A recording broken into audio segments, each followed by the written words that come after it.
Welcome, sir. Just few hours in theaters. So hearty congratulations in advance to you.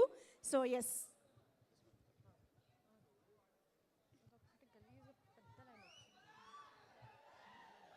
నమస్కారం వైజాగ్. నేను expect చేయలే ఇక్కడ ఒక ఈవెంట్ వైజాగ్లో జరుగుతుందని. ఎందుకంటే సార్ ఉండే బిజీలో ఒక్క ఈవెంట్ జరిగితే చాలా బాగుంటుంది, సంతోషంగా ఫీల్ అయ్యాం. అండ్ లాస్ట్ వీక్ సారు మన సినిమా చూశారు, పవన్ సార్ సినిమా చూశారు.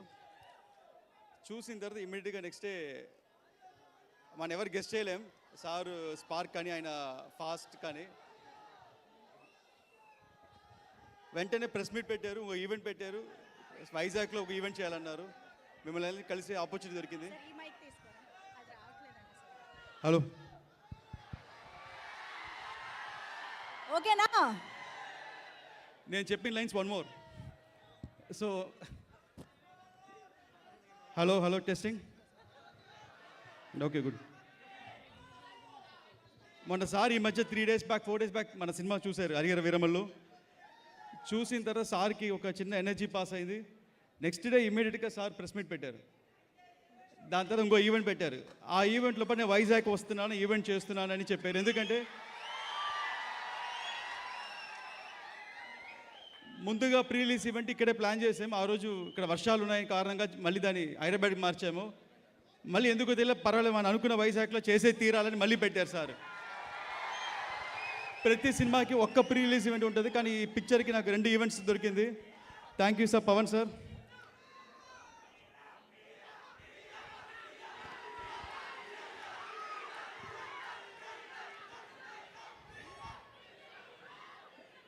మీ అందరికీ కూడా చెప్పాలనుకుంటున్నాను, లైక్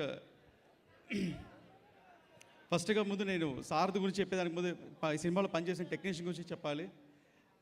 ముఖ్యంగా మన కిరవాణి సార్ గురించి. కిరవాణి సార్ని వచ్చి హిందీలో ఎంఎం క్రీమ్ అంటారు, తమిళ్లో మరగద మణి అంటారు.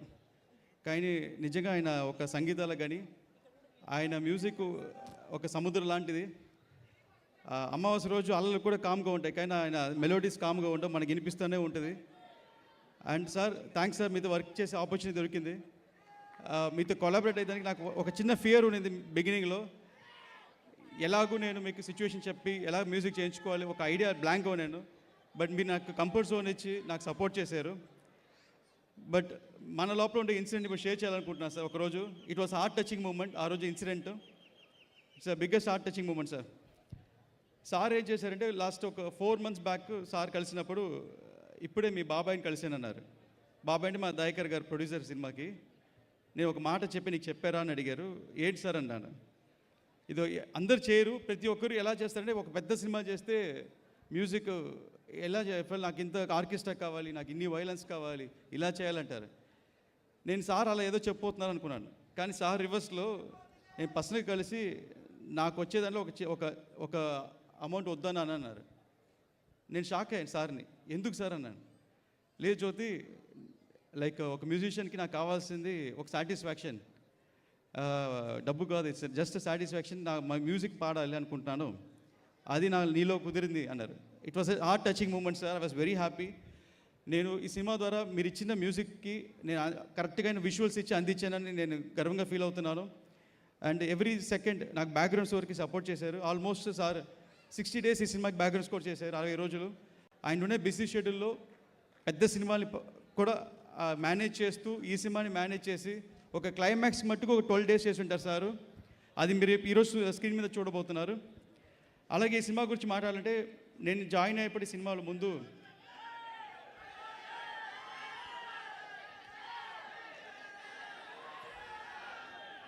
ఈ సినిమా గురించి చెప్పాలి. నేను జాయిన్ అయినప్పుడు ముందు క్రిష్ గారు ఈ సినిమా స్టార్ట్ చేశారు, జ్ఞానశేఖర్ గారు డిఓపి. నేను జాయిన్ అయిన తర్వాత ఈ సినిమాలో నేను సేమ్ మన అదే టెక్నీషియన్తో చేయాలని వెయిట్ చేస్తున్నాను, జ్ఞానశేఖర్ కోసం వెయిట్ చేస్తున్నాను. ఎందుకంటే ఆల్రెడీ సబ్జెక్ట్ ఆయనకు తెలుసు, నేను కొంచెం మార్పు తెచ్చాను. సో ఆ పాత మార్పుకి కొత్త చేంజెస్కి కలిపి ఈజీగా చేయవచ్చు, బ్లెండ్ అవ్వచ్చు అనే ఐడియాలో వెయిట్ చేస్తున్నాను.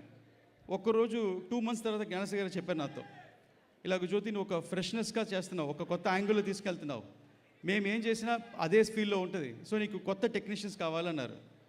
అప్పుడే నేను కలిశాను ఈ సినిమా డిఓపి మనోజ్ పరమహంస గారు. ఆయన పేరు మనోజ్ పరమహంస, కానీ ఆయన ఒక పెద్ద హింస అండి. ఎలాగంటే ఈ సినిమాకి మేము ఫుల్ లెంగ్త్ పీరియడ్ ఫిలిం అంటే సోషల్ సినిమా కాదు. సో సెట్ చేయాలి, లేకపోతే గ్రాఫిక్స్లో క్రియేట్ చేయాలి, ఈ రెండు తప్ప వేరే ఆప్షన్ లేదు. సో దీనికి ఏం చేయాలంటే ఒక 1000 మంది వెనకాల పని చేయాలి. సో దానికి ముందు ఏ యాక్షన్ బ్లాక్ చేయబోతున్నాం ప్రతిదీ డిజైన్ చేసి మన పవన్ సార్ అప్రూవల్ తీసుకోవాలి. సో ఒక పెద్ద టాస్క్, ఒక పెద్ద మైల్ స్టోన్ టాస్క్ ఇది. దీనికి మేము ప్రీ విజువల్ చేయాలని డిసైడ్ అయ్యి దగ్గర ఒక 75 days సినిమా, ఒక 1.5 hour ఫుటేజ్ నేను అనిమేషన్ ప్రీ విజువల్ చేశాను ఆయనతో. దానికి మనోజ్ పరమహంస దగ్గర అన్ని టెక్నాలజీ ఉండింది. దానికి ఒక్కొక్కసారి నాతో 10 సార్లు డైరెక్ట్ చేయించారు, ఒక్కొక్క సీన్ని 10 times డైరెక్ట్ చేయించారు. సో అలాగే ఈ పిక్చర్లో పనిచేసిన నిధి గారి గురించి చెప్పాలి.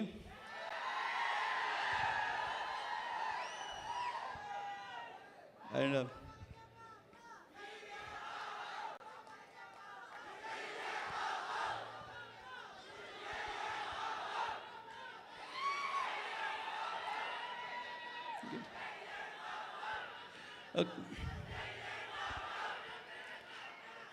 సో నిధి అగర్వాల్, తమిళ్లో ఒక సేయింగ్ ఉంటుందండి, ఎండ్రూమ్ ఇలమై మారాద పెన్ అంటే, ఎండ్రూమ్ ఇలమై మారాద పెన్ అంటే ఒక సేయింగ్లో పురాణాల్లో అనే వాక్యం అంటే ఎంత అయినా సరే ఏజ్ అవ్వదు అంటారు. అలాగే నిధికి 5 years అయినా ఈ సినిమా కోసం ఏజ్ అవ్వాల, ఇంకా యంగ్ అయ్యారు. 5 years ముందు ఎలా ఉన్నారు, ఇప్పుడు అలాగే ఉన్నారు. అండ్ నేను యాక్చువల్గా నా మధ్యలో మా ఆఫీస్కి వచ్చారు, షూటింగ్ లేనప్పుడు ఆఫీస్కి వచ్చారు. నాన్నగారు సాయిబాబా గుడి కట్టిండారు, వచ్చి ప్రే చేసుకుని వెళ్ళారు. మాకు అందరికన్నా మళ్ళీ ఈ సినిమా స్టార్ట్ అవ్వాలి, రీస్టార్ట్ అవ్వాలని ఎవ్రీడే ప్రే చేసుకుంటూ, అఫర్మేషన్ చేసుకుంటూ, మధ్యలో ఏ ఆఫర్స్ వచ్చినా ఈ సినిమా తర్వాతే అని వెయిట్ చేసి నిధి అగర్వాల్. తను ఏదైనా ఈరోజు ఇలాంటి రోజు ఒకటి వస్తుంది, స్ట్రాంగ్గా ఈ సినిమా గెలుస్తాం, కొడతాము అని ఎంతమంది, ఇప్పుడు తను ఈ సినిమా కాదండి, పక్కన చాలామంది ఇండస్ట్రీతో మీట్ అవుతుంది. ఎవ్రీబడి వెళ్ళినా పాజిటివ్గా నెగిటివ్ ఎక్కువ చెప్తారు. ఆ నెగిటివ్ ఎంత చెప్పినా కాదని వాళ్ళతో పాజిటివ్ చెప్పించేలాగా ఈ సినిమాని సోలోగా ప్రమోట్ చేస్తూ ఇంకా ఫ్యాన్స్ని ఎంగేజ్ చేయాలని నిన్న నైట్ కూడా 1 o'clock ట్విట్టర్ స్పేస్లో వెళ్ళి ఏదో చాట్ చేశారు. నేను చూస్తే ఇప్పుడు 1 o'clock 1:30 నైట్ నిద్రపోకుండా ట్విట్టర్ స్పేస్లో వెళ్ళి ఎంగేజ్ చేశారు. So thank you Nidhi, thank you so much. ఇంతకాలం వెయిట్ చేసినందుకు, ఒక నమ్మకంతో వెయిట్ చేసినందుకు. ఐ డోంట్ నో, బికాస్ నాకంటే మీరే ముందు సినిమాలు ఎంటర్ అయ్యారు. నాకే ఇంత టఫ్ అంటే మీకు చాలా tough. Your affirmations are strong, it will work డెఫినెట్గా. అలాగే ఈ సినిమా గురించి ముందుగా చెప్పాలంటే మా నాన్నగారి గురించి చెప్పాలి. ఏం రత్నం గారు ప్రాజెక్ట్ స్టార్ట్ చేసినప్పుడు నాన్నగారికి మన కళ్యాణ్ సార్కి ఒక మంచి రిలేషన్షిప్ ఉంది. వాళ్ళిద్దరు రిలేషన్షిప్ అది ఏంటి నేను గెస్ట్ చేయలేను. నేను ఎక్కువ మాట్లాడుకోరు, కానీ ఇద్దరికి ఒకరంటే అంత ఇష్టం. ఖుషీలో స్టార్ట్ అయింది. వాళ్ళిద్దరు మాటలు నాకు ఒకటి అర్థమైంది ఏంటంటే, ఒకటి మా నాన్నగారు కళ్యాణ్ గారి ఫ్యానా, లేదా కళ్యాణ్ గారు నాన్నగారి ఫ్యానా, నాకు ఇంకా కన్ఫ్యూషన్. ఇద్దరు ఒకరొకరు అంత కాంప్లిమెంట్ ఇచ్చుకుంటూ ఉంటారు. సో బంగారం చేసాం. దాని తర్వాత ఈ సినిమా స్టార్ట్ అయినప్పుడు మళ్ళీ నాన్నగారు ఇది ఫస్ట్ సినిమా లాగా స్టార్ట్ చేశారు. ఈ సినిమా వెళ్తుంది. ఒకరోజు నేను వచ్చి, నాన్నగారు తమ్ముడికి ఏజ్ అవుతుంది, పెళ్లి చేయాలని ఈ సినిమా తర్వాత, నీ ఆపరేషన్ చేసుకోవాలి, ఇది ఈ సినిమా తర్వాత ఏం చేయాలన్నా ఈ సినిమా తర్వాత, ఈ సినిమా హిట్ కొట్టే మిగతా స్టెప్ అని అటు చెన్నై కూడా వెళ్ళకుండా ఇక్కడే లాక్ అయిపోయి హైదరాబాద్లో ఉంటూ ఒక కసి అనొచ్చి, కసికి మించి ఇంకా వేరే వర్డ్ లేదు. ఆ వర్డ్ ఏంటంటే మా ఏం రత్నం గారు అంత పోరాటం చేసి ఈ సినిమాని స్ట్రాంగ్గా బిలీవ్ చేసి చేశారు. ఆయన కోసమైనా ఈరోజు ఈ special shows screening first time అనుకుంటాను. 500 స్క్రీన్, ఇంకా ఫ్యూ అవర్స్లో సినిమా రిలీజ్ అవబోతుంది. 500 to 600 స్క్రీన్స్ రిలీజ్ అవుతుంది, అన్ని హౌస్ఫుల్స్. సో ఇదన్నిటికీ కారణం ఆయన డెటర్మినేషన్, ఆయన గోల్. ఈ ఏజ్లో కూడా ఇంత పెద్ద సినిమా చేయడం ఆయన డ్రీమ్ మిషన్. ఇది సో నాన్నగారికి చాలా థ్యాంక్స్ చెప్పాలనుకుంటున్నాను నాకు ఈ ఆపర్చునిటీ ఇచ్చిన దానికి. ఎస్పెషల్లీ ఈ సినిమా క్లైమాక్స్కి సడన్గా డిజైన్ చేసినప్పుడు ఒక పెద్ద బడ్జెట్ అవసరమైంది. అంత పెద్ద బడ్జెట్ ఎలా ఒప్పించాలని అనుకునేటప్పుడు, లేదు చేస్తాం, ఆడియన్స్ బయటకు వచ్చేటప్పుడు ఆ ట్రాన్స్లో ఉండాలని నాకు హెల్ప్ చేశారు. చాలా చాలా థ్యాంక్స్ సార్. ఇంకా అలా చెప్పాలని చాలా చెప్పుకుంటూ పోవచ్చు. బట్ ఈ ప్రాజెక్టు స్టార్ట్ చేసేటప్పుడు నాకు ఫస్ట్ సపోర్ట్ నాకు ఇచ్చింది వచ్చి మన పీకే సారే. ఒక్కసారి పవన్ కళ్యాణ్ సార్ కలిసినప్పుడు మధ్యలో సార్ చాలా బిజీగా ఉన్న 2.5 years బ్యాక్. అప్పుడు నేను చెప్పాను, సార్ మీరు అసురన్నం సాంగ్ చూసింటారు, దానికి ఒక ఫైట్ చేసి ఉంటారు, సారే కొరియోగ్రాఫ్ చేశారు ఆ ఫైట్ని. సో ఆ fight art and soul for sir అండి, మామూలు ఫైట్ కాదు అది. So almost 57 days sir shoot చేశాను. దాన్ని ఎడిటింగ్ చేయాలంటే ఇట్స్ నాట్ ఈజీ జోక్, అంత రష్ చూస్ చేయాలి. బట్ అన్ని చేసి సార్ చూపించిన సార్ వాజ్ వెల్ ఇంప్రెస్డ్. ఒక్క మాట సడన్గా అన్నారు, ఓకే జ్యోతి నువ్వు దీన్ని కంప్లీట్ చేయి, డైరెక్ట్ చేయన్నారు. నాకు నా పైన ల్యాక్ ఆఫ్ కాన్ఫిడెన్స్ అండి ఎంట్రన్స్ అయ్యేటప్పుడు. సో మనకి లైఫ్లో ప్రతి ఒక్కరికి ఒక ఛాలెంజెస్ వస్తాయి. ఒక స్టేజ్ పైన ఎవరైనా మోటివేట్ చేయాలి.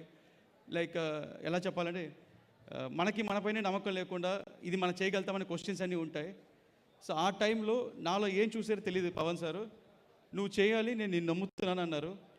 సో నాకు సినిమా హిట్ కావాలి, నువ్వు కరెక్ట్గా చేయాలి, ఇదే చెప్పాను, నీకు ఫుల్ ఫ్రీడమ్ ఇస్తాను, నేను ఒక్కటి ఏం అడగను, కానీ నువ్వు చేసి చూపించాలన్నారు. ఆ రోజు సార్ మాటలో నాకు సార్ కన్నా ఒక ఫైర్ కనిపించిందండి. ఈ హరిహర వీరమ్మలు సార్ చూసే విషన్ వేరే, ఆ సార్ మైండ్లో ఉండే ఎక్స్పాండెడ్ లెంగ్త్ వేరే. ఇది ఇండియా మొత్తం రీచ్ అవ్వాలి, దానికోసం ఆయన హార్ట్ అండ్ సోల్ ఎఫర్ట్ పెట్టారు. ఆ ఫైర్ నాకులో ఎక్కించారండి. అది ఇప్పుడు దాకా ఆగల. 2.5 yearsగా అదే ఫైర్తో ఒక్కరోజు ఒక నిమిషం కూడా క్షణం కూడా పడుకోకుండా దీని మీద కష్టపడి పనిచేశాను. But ads off to PK sir. దాని తర్వాత సార్తో నేను షూటింగ్ జాయిన్ అయినప్పుడు sir deputy CM of Andhra Pradesh.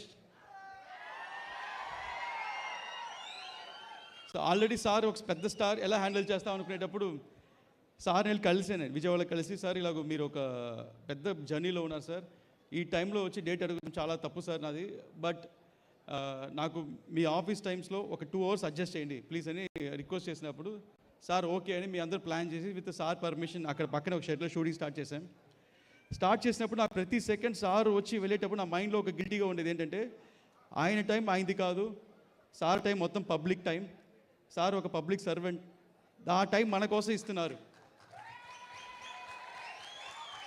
So నేను ఇక్కడ షూటింగ్ ఒక 1 hour లేట్ చేస్తే అక్కడ చాలా సోషల్ పని లేట్ అయిపోద్ది, సో ఆయన చేయాల్సిన పబ్లిక్ కాంట్రిబ్యూషన్ లేట్ అయిపోద్ది అని ప్రిసైజ్గా సార్ రాకముందు లైటింగ్ రెడీగా ఉంటుంది, అక్కడ ఆర్టిస్ట్తో ఒక 10 రిహర్సల్ చేసి స్పాట్ అని మొత్తం కొరియోగ్రాఫ్ చేసి ఒక సార్ రాగానే కరెక్ట్గా ఆయన టైంతో షూట్ చేశాను.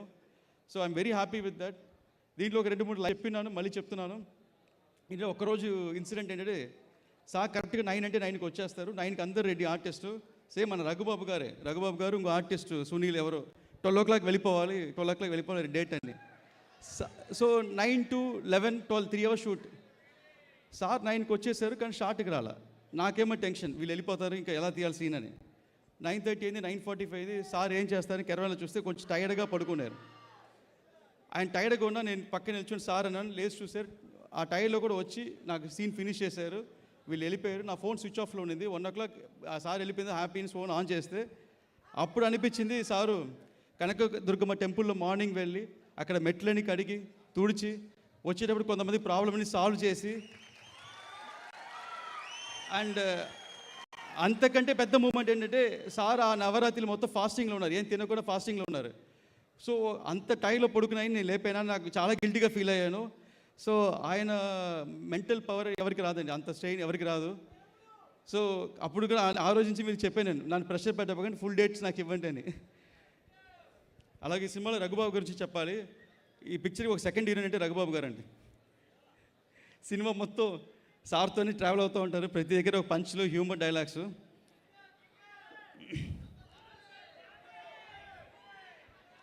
అండ్ ఇంకో విషయం కూడా చెప్పాలండి, సార్ పోలికల గురించి చెప్పాలి, సార్ చేసిన రిజంబల్స్ గురించి చెప్పాలి. ఇటు తమిళనాడులో ఇంతకుముందు స్ట్రాంగ్గా బిలీవ్ ఏంటంటే ఫిల్మ్ పర్సనాలిటీస్ పాలిటిక్స్కి రావటం ఒక డెకేడ్కి ముందు 5 decades ముందు ఇటు తమిళనాడు జరిగింది, ఇక్కడ ఆంధ్రలో జరిగింది.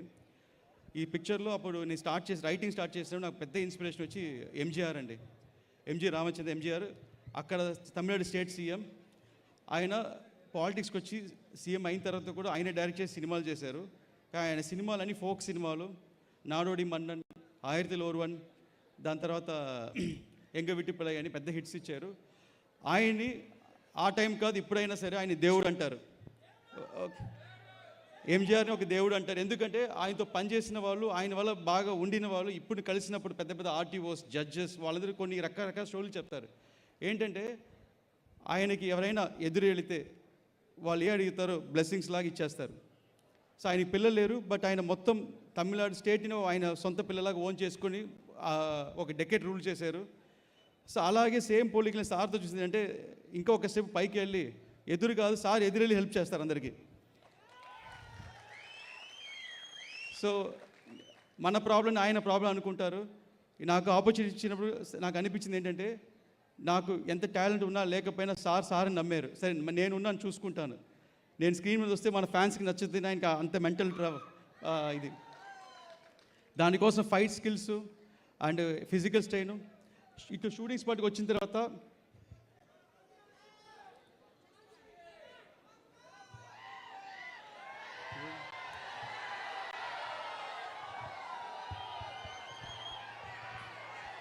అర్థమైపోయిందా? Hold your horses. కాసేపు. Just no problem, sir. You can conclude your speech, no?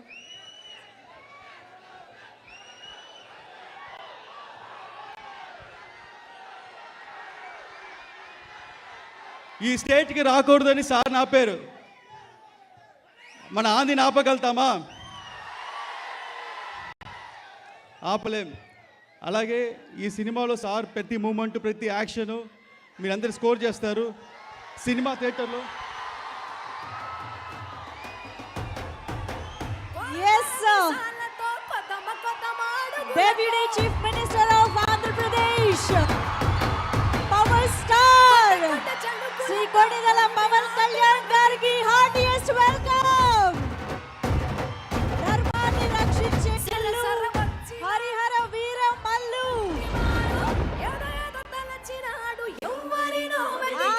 వచ్చేసింది. కొండాపల్లి ఎండి బొమ్మ, ప్రజలందరికీ ఒకే ఒక చిన్న పిలుపు దూరంలో ఉండే ఆ నాయకుడు ఈ రోజు కోట్లాది మంది అభిమానులకి ఇంత దగ్గరలో మనందరి కోసం వచ్చేస్తారు. పవర్ స్టార్ పవన్ కళ్యాణ్ గారికి వెల్కమ్ చెప్పేద్దామా?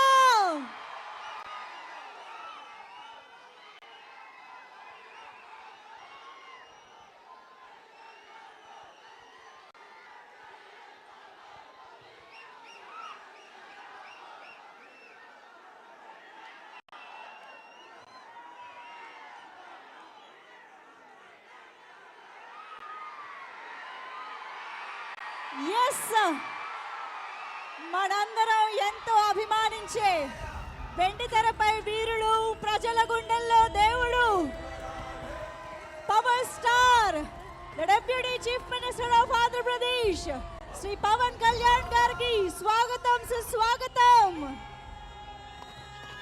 ఆయన మాట్లాడే ప్రతి మాటకి ఒక మీనింగ్ ఉంటుంది. ఆయన ప్రెజెన్స్ లోనే ఒక పవర్